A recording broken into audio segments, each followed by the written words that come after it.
So Kriya Yoga is called Buddhi Siddhi. Suddhi. Suddhi. What does Suddhi mean? Cleansing, right? So we have acquired,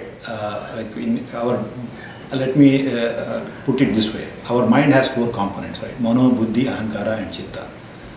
So manas means, of course, it's made of desires and all those things. Buddhi is your intellect. Chitta is unsullied memory, which is a mind, unlimited mind, and Ahankara, ego. So what happens when you do Kriya Yoga is you are breaking the bonds of your ego and trying to keep your intellect at rest for some time, right? So it doesn't mean that the person has fully realized just by doing Kriya Yoga. They experience a better state than being totally involved in the world with the ego.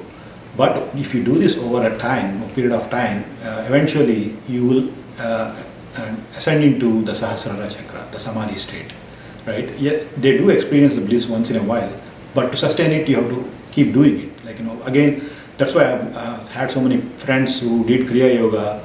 When they are not on it on a regular basis, they feel the pull into the Maya and Sukha and Dukkha.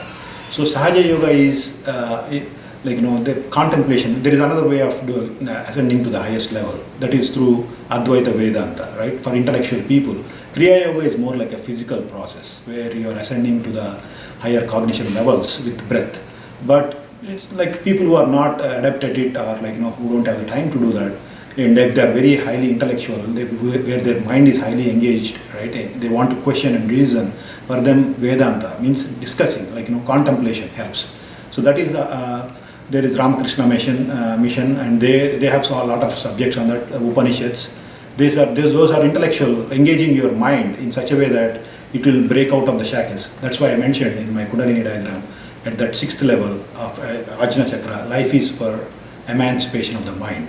So what you are trying to achieve with all these practices of Kriya Yoga or Mahakala Chitta, which is contemplation, is trying to break free from your own self, like ego self, the false self, right? So yes, Kriya Yoga is one of the ways. There are other ways. Advaita Vedanta is another way. And there's, of course, there is Bhakti Marga for emotional people who are not highly intellectual but who are heart people, right? There is a connection between your brain and heart. There's a continuous transaction. For the people who are highly heart-oriented, if they're highly involved in the devotion aspect of it, like a bhajans or aradhana, it automatically ascends them. They bypass the brain aspect, they bypass the mind aspect of ajna. They directly go into sahasrara and experience the bliss of unity. So that's why if you see people who are so much into blissful music and all, they are as good as Mahagnanis or Mahayogis. So Mahabhakta, these are all 3 are equally good. So which way you want to ascend is your choice.